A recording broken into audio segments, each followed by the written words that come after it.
I found my 8-year-old son selling hot dogs at the zoo. He said, "Dad makes me work while he takes his son to see the animals." What do you mean he makes you work? I stood there at the zoo concession stand staring at my son Leo wearing an apron that was way too big for him while holding a pair of tongs and serving hot dogs to confused customers.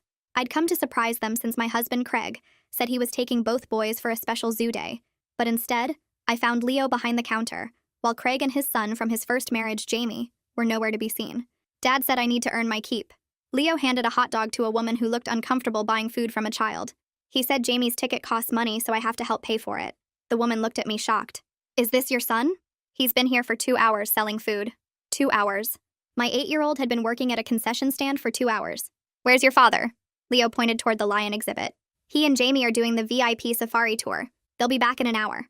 The VIP tour that costs $200 per person." "He left you here alone?" Leo shook his head. "Mr. Frank is watching me." He pointed to a teenage employee who was sitting on his phone. "Dad pays him $20 to make sure I don't leave the stand." I walked over to Frank, who didn't even look up. "You're letting an 8-year-old work?" Frank shrugged. His dad said it was fine. Said the kid needs to learn responsibility. He finally looked at me. "You the mom?" "Your husband said you were cool with it." I was definitely not cool with it. "How many times has this happened?" Frank laughed. "Every Saturday for the past 2 months. Kid's actually pretty good at it." He showed me his phone. "Your husband even made him a little schedule." The schedule showed Leo working 4-hour shifts every Saturday while Craig and Jamie enjoyed the zoo. "He's 8 years old. This is child labor." Frank shrugged again. "Not my problem. I just make sure he doesn't burn himself on the hot dog roller." That's when Leo called out. "Mom, I can't leave." Dad said if I don't finish my shift, he won't bring me next time. He thought this was normal. He thought working at a concession stand was part of going to the zoo. "Honey, you don't have to work. You're supposed to be seeing the animals." Leo's face fell. "But Dad said Jamie's special and deserves to see everything. I'm just regular, so I have to contribute. Just regular." My husband was calling my son regular while treating his other son like royalty. A zoo employee in a manager shirt walked over. "Ma'am, is there a problem?" I pointed at Leo. "My son is working at your concession stand." The manager looked confused. "That's not possible. We don't employ children." Frank suddenly got nervous. His dad said it was volunteer work, like teaching him about business. The manager's face changed. "Sir, we need to see your supervisor immediately." While Frank scrambled to explain, I helped Leo take off the apron. "But Dad will be mad," Leo said, worried.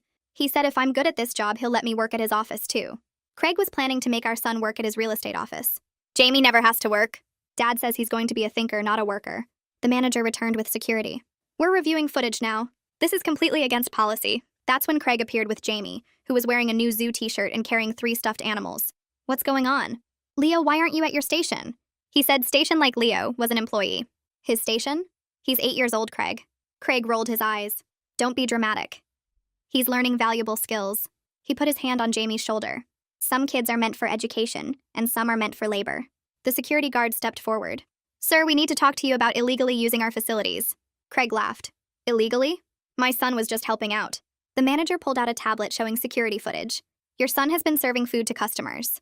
That's a health code violation and child labor." Craig tried to grab Leo. "We're leaving. This place is run by idiots anyway." But the security guard blocked him. "Sir, we've called the police. You need to wait here." Jamie finally spoke up, and he was smirking. "Dad's in trouble." He seemed happy about it. "Told you Leo would rat us out. He's too weak to handle real work." My 11-year-old stepson was calling my 8-year-old weak. "That's why Dad says I'm going to inherit the business and Leo's going to work for me." Craig had been telling his sons that one would own and one would work. "Craig, what have you been telling them?" He looked annoyed that I was asking. "The truth. Jamie has potential. Leo is better suited for simple tasks." He said this in front of both children. "It's not mean, it's realistic." The zoo manager was furious. "You've been using your son as unpaid labor and pocketing the tips." "Tips? What tips?" The manager showed the tablet again. "Customers have been tipping him. About $60 each Saturday." Craig's face went red. I watched the color drain from his face and then flood back even darker. The manager tapped the screen again, showing another date, then another. 8 weeks of deposits. 8 weeks of my son working while Craig pocketed money that strangers gave to a child. The police arrived faster than I expected. 2 officers walking through the crowd that had started gathering around the concession stand. The zoo manager met them first, tablet still in hand, already explaining the situation before they even reached us. One officer, a woman with her hair pulled back tight, looked at Leo and then at Craig, her expression hardening. The other officer, older with gray at his temples, asked Craig to step aside while his partner approached me and Leo. She knelt down so she was at Leo's eye level and asked him his name, how old he was, how long he'd been working here. Leo answered each question carefully, like he was worried about getting the answers wrong. He kept glancing at Craig, who was now several feet away talking to the other officer, his voice getting louder. The female officer stood up and told me they needed to separate the children from Craig while they reviewed the footage and got statements. I pulled Leo close to me, feeling him lean into my side. Jamie stood off to the side, still holding his stuffed animals, watching everything with that same smirk. The zoo manager led us to a back office while the officers stayed with Craig. Through the window, I could see him gesturing, pointing, his face red and angry. Leo tugged on my sleeve and whispered that he was sorry, that he didn't mean to get Dad in trouble, that he should have just finished his shift like he was supposed to. My heart broke listening to him apologize for being rescued from child labor. I told him he didn't do anything wrong, that none of this was his fault, but he just looked down at his shoes. The manager brought us water and crackers, though neither boy touched them. Jamie finally spoke up, asking when they could leave because he was bored. Not worried, not concerned, just bored. The female officer came in about 20 minutes later and explained that this was a clear violation of child labor laws. She said they needed to file a report with Child Protective Services for a welfare check, because making an 8-year-old work at a concession stand showed possible exploitation. She asked me questions about Leo's home life, his school, whether Craig had made him work other places. I told her about the comments, about Jamie getting the VIP tour while Leo worked, about Craig's plan to have Leo work at his real estate office. She wrote everything down. Through the window, I could hear Craig's voice getting louder, yelling that I was overreacting and trying to turn everyone against him. The security guard appeared at the office door and asked the officer if she needed backup. She shook her head but told him to stay close. Craig's voice carried through the walls, saying this was ridiculous, that he was teaching his son responsibility, that everyone was making a huge deal out of nothing. The officer told me I could take both boys home while Craig stayed to give his statement. She said someone from CPS would contact me within 24 hours for the welfare check. I gathered both boys, Leo still wearing his too big apron, until I realized and helped him take it off.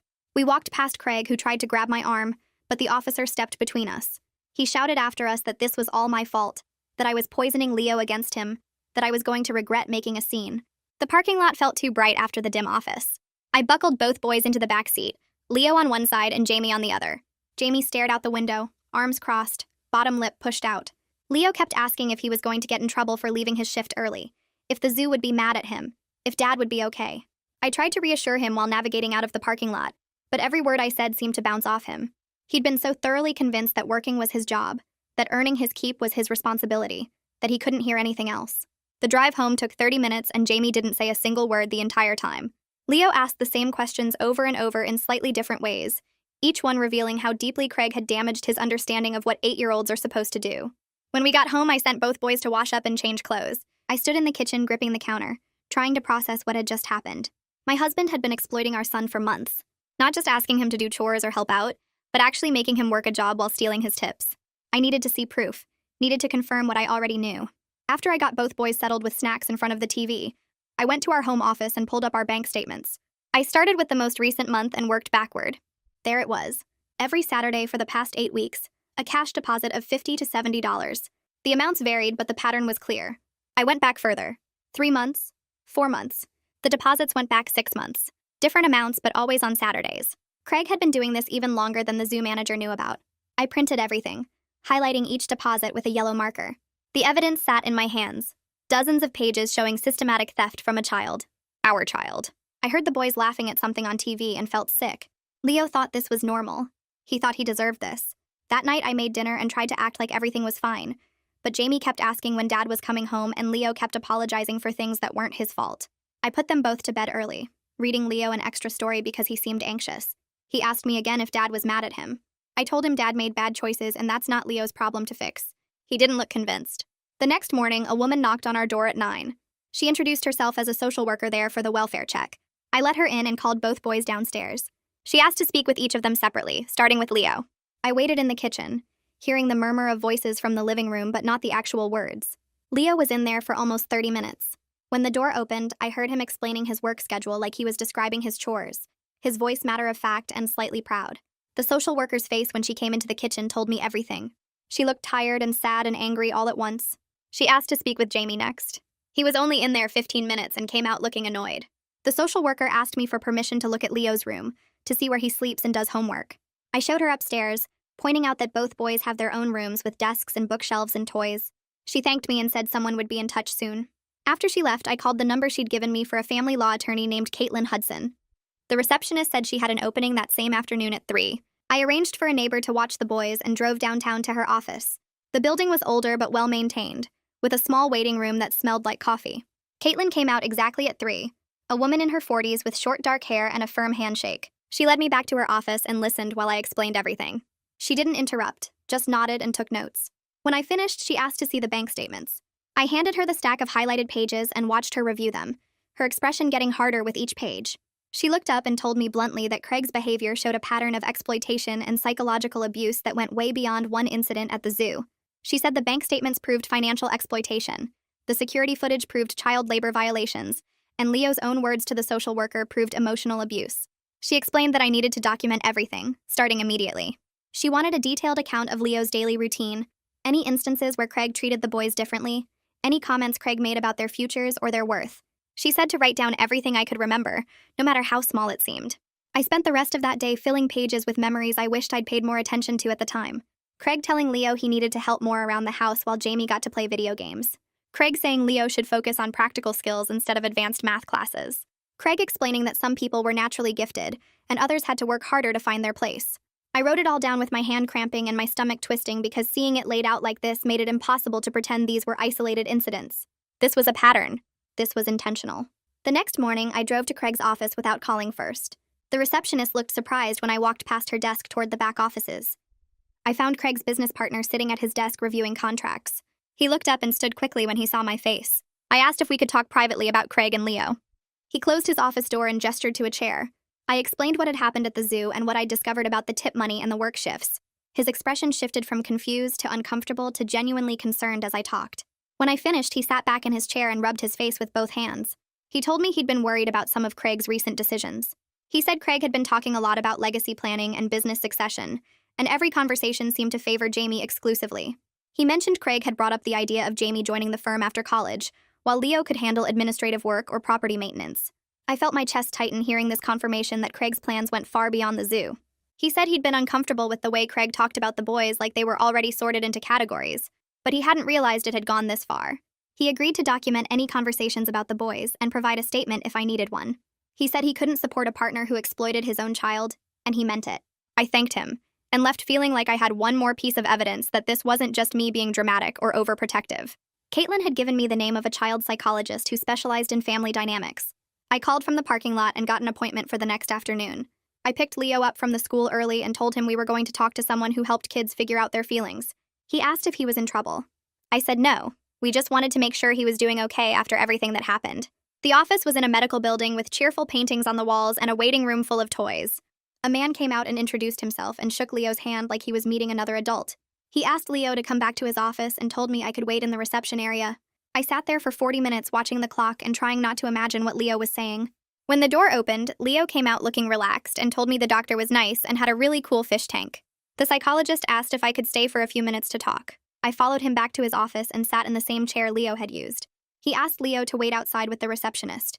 Then he turned to me with a serious expression and explained that during their conversation, Leo had casually mentioned several things that concerned him. Leo said he knew he wasn't as smart as Jamie because his dad had explained that some people were meant to think, and some were meant to work. Leo said he was okay being a worker because everyone had to have a job, and his job was to help out. The psychologist said this, so matter-of-factly, that it took me a second to process how awful it was hearing my 8-year-old's internalized beliefs spoken out loud. He told me Leo showed signs of internalized inferiority, and had been conditioned to accept differential treatment as normal and deserved. He said Leo genuinely believed his father's assessment of his worth and capabilities.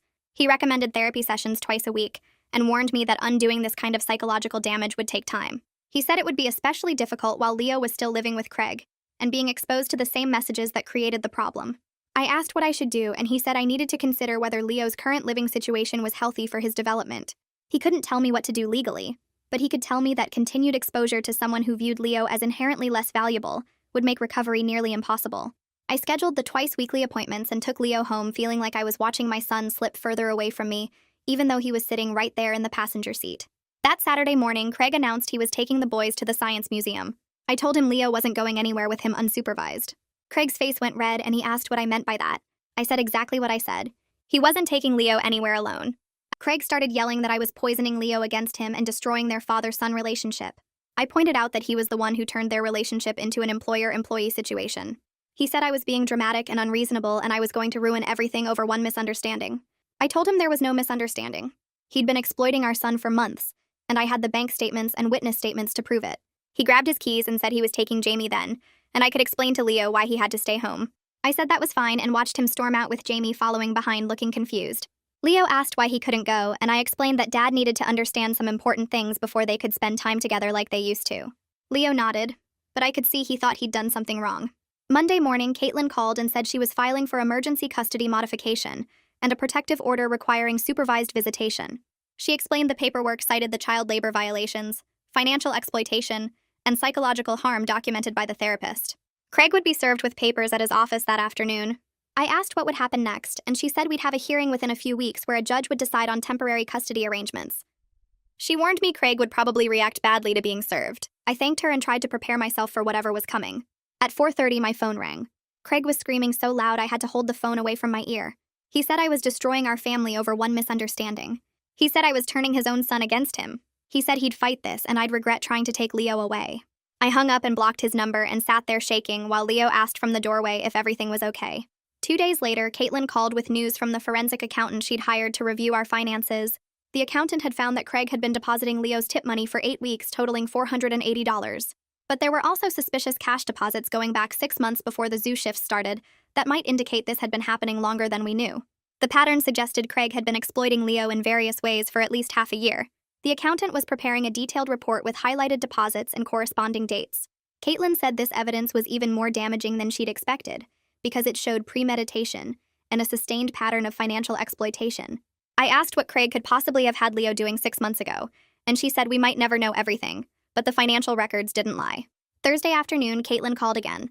Craig's attorney had contacted her trying to negotiate. They were offering to return the tip money and promising Leo wouldn't work anymore. Caitlin asked if I wanted to consider their offer. I said no. She sounded pleased and told them we weren't interested in deals because the issue was Craig's fundamental belief system about the boy's worth. The tip money was just evidence of a much bigger problem. She said Craig's lawyer had sounded worried, which meant they knew the evidence was damaging, and they were scrambling to limit the damage before it got to court. The custody evaluation happened the following week. A court-appointed evaluator interviewed both boys separately, along with me and Craig. I didn't get to hear what either boy said during their sessions. But Caitlin called me that evening and said the evaluator had shared some concerning information from Jamie's interview. Jamie told the evaluator that his dad always said he was special because he was smart like Craig's side of the family. He said Leo took after my side and needed more structure and work to succeed. The evaluator noted in her report that Jamie had been taught to view his stepbrother as inherently inferior, and this was affecting both boys' development. She recommended family therapy for Jamie to address the harmful beliefs he'd internalized, and continued individual therapy for Leo. I spent that evening thinking about Craig's ex-wife. I'd met her a few times at Jamie's school events, but we'd never really talked beyond pleasantries. I found her number in my phone and called before I could talk myself out of it. She answered on the third ring, sounding cautious. I explained what had been happening with Leo and Craig, and how Craig's beliefs were affecting both boys. There was a long silence. Then she said she wasn't surprised. She told me Craig had tried similar things during their marriage, constantly ranking people as winners or workers. She said that attitude was part of why she left him. She'd seen him start to view Jamie through that lens, and she couldn't let her son grow up thinking people had predetermined worth based on arbitrary categories. She said she'd been worried about what Craig was teaching Jamie during his custody time, but she hadn't known how bad it had gotten. I asked if she would be willing to provide a statement about Craig's pattern of thinking. She said yes immediately. Then she offered to talk to Jamie about his father's flawed beliefs. She said she was worried about what Craig had been teaching him, and she wanted to be more involved in countering those messages. She said Jamie was a good kid underneath the stuff Craig had filled his head with, and she wasn't going to let Craig turn her son into someone who looked down on others.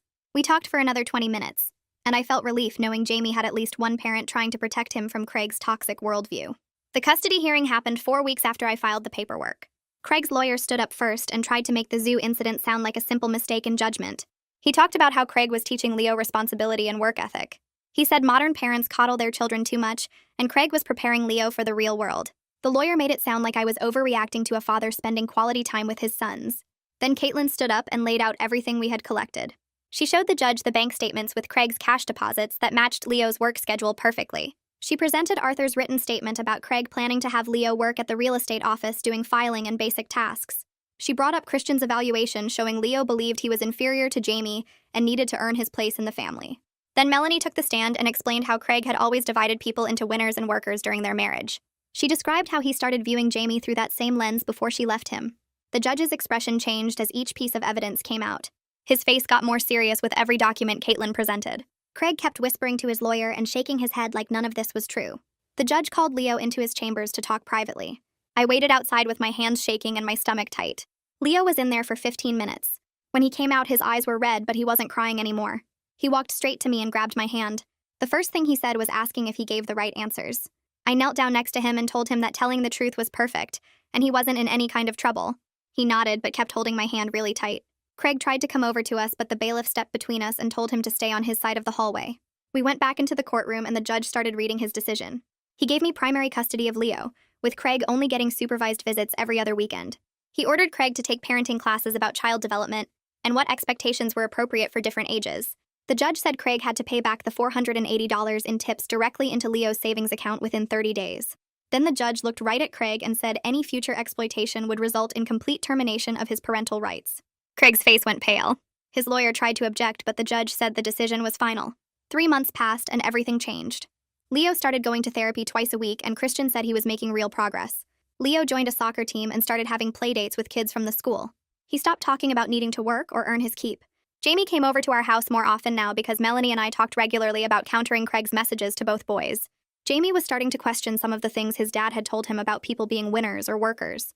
Things weren't perfect, and both boys still had bad days when Craig's old teachings crept back into their thinking. But they were beginning to understand that their worth wasn't something they had to prove or earn. I was still angry at Craig and probably always would be for what he did to Leo. But I focused my energy on making sure Leo knew the truth. He wasn't just regular. He was amazing exactly as he was. And he never had to earn his place in his own family ever again.